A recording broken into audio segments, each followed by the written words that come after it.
Hey guys, welcome back to another video. இன்றைக்கி இந்த வீடியோவில் நம்ம என்ன பார்க்க போகிறோம் அப்படின்னு பார்த்தீங்கன்னா, நார்த் சென்னையில் லொக்கேட் ஆகிருக்க ரொம்ப ட்ரெண்டிங் ஆக போகிற ஸ்பாட் தான். ட்ரெண்டிங் ஆன ஸ்பாட்டில் ட்ரெண்டிங் ஆக போகிற ஸ்பாட் N9 பீச் தான் பார்க்க போகிறோம். அதுக்கு முன்னாடி நம்ம சேனலை சப்ஸ்கிரைப் பண்ணாதவங்க சப்ஸ்கிரைப் பண்ணிக்கோங்க. இன்றைக்கி தான் என்னை முதல் தடவை பார்க்குறீங்கன்னா உங்களுக்காக என்னை பற்றி ஒரு சின்ன அறிமுகம். என்னோடய பேர் குணஸ்ரீ ஸ்ரீராமுலு. நான் நார்த் சென்னையை பேஸ் பண்ணி நிறைய வீடியோஸ் போஸ்ட் பண்ணிகிட்ருக்கேன். காரணம், நிறைய பேர் நார்த் சென்னையை தப்பான புரிதலோடு பார்க்குறீங்க. அதை மாற்றணும் அப்படின்ற ஒரு சின்ன நோக்கத்துக்காக தான். வாங்க வீடியோக்குள்ளே போயிடலாம். This is prime number 7 and மீதி Gunasri Sriramulu. This is voice of our place. இந்த பிளேஸ் எங்கே லொக்கேட் ஆகிருக்குன்னு பார்த்தீங்கன்னா, திருவெற்றியூரில் பட்டினத்தார் சமாதிக்கு ரொம்பவே பக்கத்தில் அமைஞ்சிருக்கு. இது ரீசெண்டாக யங்ஸ்டர்ஸ், பைக்கர்ஸ், ஃபோட்டோகிராஃபர்ஸ்ன்னு எல்லாருக்கும் ரொம்பவே ஃபேமஸான இடமா மாறிட்டு வருது. இந்த பீச்சோட ஸ்பெஷாலிட்டி என்னென்னா, ரொம்பவே பீஸ்ஃபுல்லாக இருக்கும். சேம் டைம் நார்த் சென்னையோட ரியல் லைஃப்பும் காமிக்கும். இந்த பீச்சை லாஸ்ட் இயர் ஓப்பன் பண்ணாங்க. ஓப்பன் பண்ண புதுசில் இங்கே மக்கள் அவ்வளோவா வரமாட்டாங்க. இப்போது N4 அளவுக்கு இங்கேயும் மக்கள் வர ஆரம்பிச்சிட்டாங்க. இன்ஃபேக்ட் N4க்கே அப்போல்லாம் யாருமே வரமாட்டாங்க. இப்போது நார்த் சென்னைனா N4 தான். சென்னைனா மெரினா, பெசன்ட் நகருக்கு அடுத்து N4 ரொம்பவே ஃபேமஸ் ஆகியிருக்கு. இங்கே போன உடனே நமக்கு தெரியும், இது ஃபுல் கமர்ஷியல் பீச் இல்லை. ரொம்ப calm atmosphere, sea breeze, wave sound and slightly industrial side feel எல்லாம் சேர்ந்து ஒரு டிஃப்ரெண்ட் வைப் நம்மளுக்கு கொடுக்கும். ஈவினிங் டைமில் இங்கே நின்னால் ரொம்பவே பீஸ்ஃபுல்லாக இருக்கும். ஃப்ரெண்ட்ஸ் கூட, ஃபேமிலி கூடலாம் இங்கே ரிலாக்ஸ் பண்ணுறதுக்கு ரொம்பவே கரெக்டான ஸ்பாட்டாக இப்போ இது அமைஞ்சிருக்கு. N9 ரிலாக்ஸ் பண்ணுற ஸ்பாட் மட்டும் கிடையாது, ஃபிஷ்ஷிங் கம்யூனிட்டி லைஃப்பில் ரொம்பவே இம்பார்ட்டண்டான இடத்த N9 பிடிச்சிருக்குன்னு சொல்லலாம். எர்லி மார்னிங் நீங்கள் போனீங்கன்னா ஃபிஷர்மேன் போட்ஸை எடுத்துக்கிட்டு கடலுக்கு போகிறத நீங்கள் பார்க்கலாம். நெட்ஸை ஸ்ப்ரெட் பண்ணுறதை நீங்கள் பார்க்கலாம். ஃபிஷ் கேட்ச் எடுத்துகிட்டு வர்றது, இந்த மாதிரி எல்லாமே நீங்கள் பார்க்க முடியும். அங்கே இருக்கிற மீனவர் கம்யூனிட்டிஸோட டெய்லி லைஃப் ரொம்ப சிம்பிளான ஹார்ட் ஒர்க்கிங்காக இருக்கும். அவங்க லிவ்லிஹுட் கம்ப்ளீட்லி சீ மேலே தான் டிபெண்ட் ஆகுது. அதனால் கவர்மெண்ட் சைடில் கொஞ்சம் கொஞ்சமாக ஃபெசிலிட்டிஸ் டெவலப் பண்ணிகிட்டு இருக்காங்க. லைக் ஷெல்டர்ஸ், ரெஸ்டிங் பிளேசஸ், பேசிக் சப்போர்ட் பில்டிங்ஸ் மாதிரி நிறைய விஷயம் இங்கே பில்ட் பண்ணியிருக்காங்க. அது ரொம்பவே ஃபிஷர்மேனுக்கு ஹெல்ப்ஃபுல்லாக இருக்குது அப்படின்னும் சொல்லலாம். இந்த கோஸ்டல் ஸ்ட்ரீட்ஸில் ஃபிஷர்மேனுக்கு யூஸ் ஆகிற ஓய்வு அறை மாதிரி ரெஸ்டிங் ஏரியாஸும் இருக்குது. இது என்னென்னா, சீல ஒர்க் பண்ணிவிட்டு டயர்டாகிற ஃபிஷர்மேனுக்கு கொஞ்சம் ரெஸ்ட் எடுக்க ஆர் சேஃப் ஸ்டே பண்ண ஒரு ஷெல்டர் மாதிரி ஃபெசிலிட்டிஸ் தான். வெதர் பேடான டைமில் சேஃபாக இருக்க ஹெல்ப் பண்ணும். அதே மாதிரி எக்யூப்மெண்ட் ஸ்டோர் பண்ண spaces, basic service points and harbour support facilities எல்லாம் கொஞ்சம் கொஞ்சமாக இம்ப்ரூவ் ஆகிட்டு இருக்குது. இது ஃபிஷர்மேன் கம்யூனிட்டிஸ்க்கு ரொம்பவே யூஸ்ஃபுல்லாக இருக்குது அப்படின்னும் எல்லாராலும் சொல்லப்படுது. இந்த N9 பீச் பக்கத்தில் பட்டினத்தார் சமாதி இருக்கிறதுனால இந்த ஏரியாவுக்கு ஒரு ஸ்பிரிச்சுவல் டச்சும் இருக்குது. பட்டினத்தார் ஒரு ஃபேமஸ் தமிழ் சித்தர். அவர் லைஃப் டீச்சிங்ஸ் ரொம்ப சிம்பிளாக இருக்கும், பட் டீப் மீனிங்கோடு இருக்கும் அப்படின்னும் சொல்லப்படுது. சமாதி பக்கத்தில் சீ ப்ரீஸில் நின்று பார்க்கும்போது ஒரு காம் அண்ட் பீஸ்ஃபுல் ஃபீலிங் வரும். ஸ்ட்ரெஸ்ஃபுல் லைஃப்பில் இருந்து கொஞ்சம் பிரேக் எடுக்க பர்ஃபெக்ட் ஸ்பாட் மாதிரி தான் ஃபீல் ஆகும். இங்கேருந்து பார்த்தா ரொம்பவே கிளியராக தெரியும். பெரிய பெரிய கண்டெய்னர்கள், அதோட க்ரேன்ஸ்லாம் வேலை பார்க்குறத நம்மளால் ரொம்பவே கிளியராக பார்க்க முடியும். அதை பார்க்கும்போது நார்மல் பீச் எக்ஸ்பீரியன்ஸ் மாதிரி இருக்காது. ரொம்ப ஹியூஜ் இண்டஸ்ட்ரி சீன் மாதிரி இருக்கும். பெரிய பெரிய கண்டெய்னர் ஷிப்ஸு சீலேருந்து வரும். கண்டெய்னர்ஸ் லோட் அண்ட் அன்லோட் ஆகும். க்ரேன்ஸ் ஃபுல் ஆப்ரேஷனில் இருக்கும். கண்டெய்னர் லாரி கண்டினியூஸாக மூவ் ஆகிட்டு இருக்கும். நைட் டைமில் லைட்ஸோட இந்த ஹோல் போர்ட் ஏரியா பார்க்கும்போதே ரொம்பவே கிராண்டாக இருக்கும் அப்படின்னும் சொல்லப்படுறாங்க. எஸ்பெஷலி ஃபஸ்ட் டைம் பார்க்குற பீப்புளுக்கு இது ரொம்பவே இன்ட்ரெஸ்டிங்காக இருக்கும். இந்த கண்டெய்னர் போர்ட் ஆப்ரேஷன்ஸ் சென்னை எக்கனாமிக்கு ரொம்பவே important. Thousands of container daily இங்கே ஹேண்டில் ஆகுது. எக்ஸ்போர்ட், இம்போர்ட், கூட்ஸ் மூவ்மெண்ட் எல்லாமே இது மேலே தான் டிபெண்ட் ஆகுது. கார்ஸ், மிஷினரி, எலக்ட்ரானிக்ஸ், ஃபுட் ஐட்டம்ஸ்னு நிறைய கூட்ஸ் ஷிப்ஸ்லேருந்து வரும் போகும். ஸோ இது ஜஸ்ட் சைனிக் பிளேஸ் இல்லை, ஒரு ஒர்க்கிங் இண்டஸ்ட்ரியல் ஹார்ட் ஆஃப் சென்னைன்னு சொல்லலாம். இந்த பிளேஸோட இன்னொரு இம்பார்ட்டன்ட் திங் என்ன தெரியுமா? எல்லா ஏஜ் குரூப் பீப்புளும் இங்கே வராங்க அண்ட் என்ஜாய் பண்ணுறாங்க. Kids, youngsters, adults and even elderly people கூட இங்கே வராங்க. எல்லோரும் இங்கே சீ ப்ரீஸ் என்ஜாய் பண்ண வராங்க, வாக் பண்ண வராங்க. சில பேர் உட்காந்து ரிலாக்ஸ் பண்ணவும் வராங்க. சில பேர் வாக்கிங்க்கு வராங்க. சில பேர் ஃபேமிலி டைம் ஸ்பெண்ட் பண்ண வராங்க.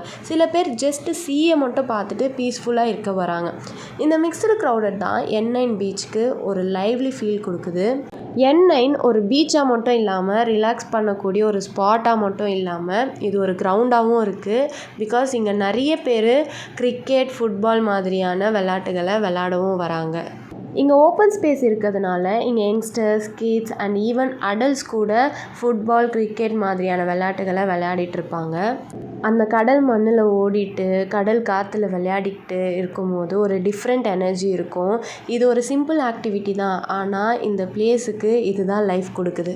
நான் சொன்னல காலையில் டைமில் வந்தால் கடலுக்கு போகிறத பார்க்க முடியும், வலை பின்னுறதை பார்க்க முடியும் அப்படின்னு சொல்லியிருந்தேன்ல, இதுதான் வலை பின்னுறது மக்களே, பார்த்துக்கோங்க. இப்போ நீங்கள் பார்க்குற இடம் வடசென்னை படம் பார்த்தவங்களுக்கு தெரியும் இது என்ன பிளேஸ் மாதிரி இருக்குது அப்படின்றது. வடசென்னையில் ஒரு சில சீன்ஸ் இந்த இடத்துல எடுத்த மாதிரி நம்ம பார்த்துருப்போம். ஆனால் அந்த ஷூட்லாம் இங்கே எடுக்கலை, N4 தான் எடுத்தாங்க. நான் அப்போவே சொன்ன மாதிரி ஃபிஷ்ஷிங் லைஃப் N9 ரொம்பவே இம்பார்ட்டன்ட். எர்லி மார்னிங் நிறைய பேர் வந்து கடலுக்கு போகிறத நம்மளால் பார்க்க முடியும். ஃபிஷர்மேன்ஸ்லாம் ரொம்ப எர்லியாகவே எழுந்துச்சு ஐஸ் பாக்ஸ்லாம் ரெடி பண்ணிவிட்டு சீக்கு போகிறாங்க. அந்த மூமெண்ட்டில் sea breeze, wave sound and போட்ஸ்லாம் ஸ்லோவாக தண்ணியில் மூவ் ஆகுது. இது பார்க்க ரொம்பவே நேச்சுரலாக இருக்குது. இன்னொரு விஷயம் என்னென்னா, அன்றைக்கி அவங்க கடலுக்கு போகலை அப்படின்னா அந்த போட்டை கரையிலேயே கட்டிடுறாங்க. அந்த போட்டு மேலே அலை வந்து அடிக்கும் போது அந்த போட்டும் அலைக்கேற்ற மாதிரி ரொம்ப ஸ்லோவாகவே மூவ் ஆகுது. சொல்லப்போனால் ஒரு டான்ஸ் பண்ணுற மாதிரி இருக்குது. அது பார்க்க ரொம்பவே அழகாக இருக்கும். Fishing is not just work for them, it's their daily life and survival. கடலுக்குள்ளே போகிறவங்களுக்கு அஷூரன்ஸே கொடுக்க முடியாதுன்னு சொல்லுவாங்க. எந்த டைமில் என்ன வேணாலும் நடக்கும்னு சொல்லுவாங்க. யோசிச்சு பாருங்கள், அவங்க கஷ்டப்பட்டு கடலுக்குள்ளே போய் வலையை போட்டு பிடிக்கிற மீனை நம்ம வீட்டில் ரிலாக்ஸாக உட்காந்து சாப்பிட்றோம். மிட் மார்னிங் இல்லைனா ஆஃப்டர்நூன் டைமில் கடலுக்கு போனவங்க திரும்பி வருவாங்க. அப்போது போட்டு ஃபுல்லாக மீன்களோடு வருவாங்க. அந்த சீன் பார்க்க ரொம்பவே பிஸியாக இருக்கும். ஃபிஷ் அப்லோட் பண்ணுறது, சார்ட்டிங் பண்ணுறது, ஐஸில் ஸ்டோர் பண்ணுறது, ஆக்ஷன் மாதிரி சேல்ஸ் நடக்கிறது எல்லாம் ஒரு ரஷ் அட்மாஸ்பியராக இருக்கும். மத்தின்னு சொல்லக்கூடிய மீன்கள், ஐல, எறா, நண்டு மாதிரியான பல வகை மீன்கள் ஃப்ரெஷ்ஷாக டெய்லியுமே இந்த லோக்கல் மார்க்கெட்ஸில் சப்ளை ஆகுது அப்படின்னு சொல்கிறாங்க. இந்த லோக்கல் மார்க்கெட்டில் பெண்களோட பங்களிப்பு எந்த அளவுக்கு முக்கியம் அப்படின்னு பார்த்தீங்கன்னா, ஃபிஷ்ஷிங் இல்லைனா கம்ப்ளீட் கம்யூனிட்டியே இல்லை. மீனவர் குடும்பங்களில் இருக்க ஒவ்வொரு பெண்களோட ரோலுமே ரொம்ப இம்பார்ட்டன்ட். அவங்க ஃபிஷ்ஷை க்ளீன் பண்ணுறது, ட்ரையிங் பண்ணுறது, அதை விற்கிறது, மார்க்கெட் மேனேஜ்மெண்ட்டில் பார்ட்டிசிபேட் பண்ணுறது போன்ற பல வேலைகள் அவங்க பண்ணிகிட்ருக்காங்க. அது மட்டும் இல்லாமல் பீச் சைடில் சின்ன சின்ன கடைகள் போட்டு அங்கே ரொம்பவே ஃப்ரெஷ்ஷான மீன்களை செல்லும் பண்ணுறாங்க. அதுதான் நார்த் சென்னையோட ரியல் கோஸ்டல் எக்கானமி. நான் ஆல்ரெடி சொன்ன மாதிரி ஃபிஷ்ஷிங் லைஃப் ஈஸி கிடையாது. சீ எப்போவுமே அன்பிரடிக்டபிள் தான். ஸ்ட்ராங் வேவ்ஸ் எப்போ வேணாலும் வரும், ஸ்டார்ம்ஸ் எப்போ வேணாலும் நடக்கும், அண்ட் வெதர் சேஞ்சஸ் எப்போ வேணாலும் மாறும். எல்லாம் அவங்க daily risk. Sometimes safety issue வரும், பட் ஸ்டில் அவங்க சீ மேலே தான் டிபெண்ட் ஆகுறாங்க. அதனால் சேஃப்டி அவேர்னஸ் ரொம்ப important. Life jackets, weather updates எல்லாம் யூஸ் பண்ணுறது எசென்ஷியல். ஃபிஷ்ஷிங் கம்யூனிட்டியில் ஒரு ஸ்ட்ராங் பாண்ட் இருக்கும். ஒரு போட்டுக்கு ப்ராப்ளம்னா மற்றவங்க ஹெல்ப் பண்ணுவாங்க. நெட் டேமேஜ் ஆனால் உடனே எல்லாரும் சேர்ந்து ரிப்பேர் பண்ணுவாங்க. இது ஒரு ஃபேமிலி மாதிரியான ஒரு கம்யூனிட்டி. N9 பீச்சில் நின்று பார்க்கும்போது நம்ம ஜஸ்ட்டு சீயை பார்க்கல, அங்கே நம்ம ஃபிஷ்ஷிங் கல்ச்சரையும் சேர்த்து பார்க்குறோம்.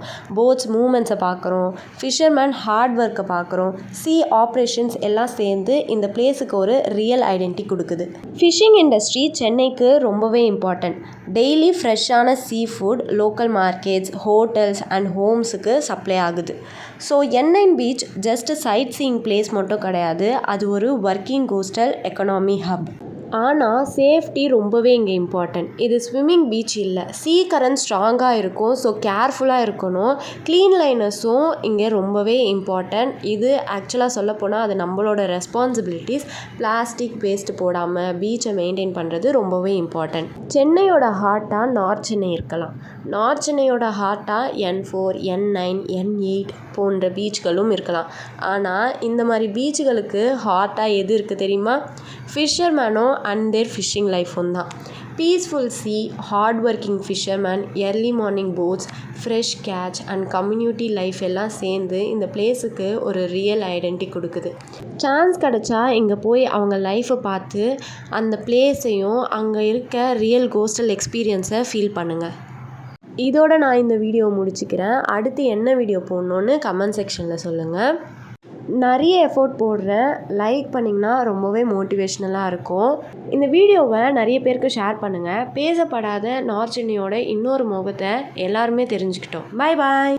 இருங்க நார்த் சென்னையில் இருக்க எல்லா இடமும் டாடடாடான் டடடாடான் டாடடாடா அப்படி மட்டும் இருக்காது, இப்படியும் இருக்கும்.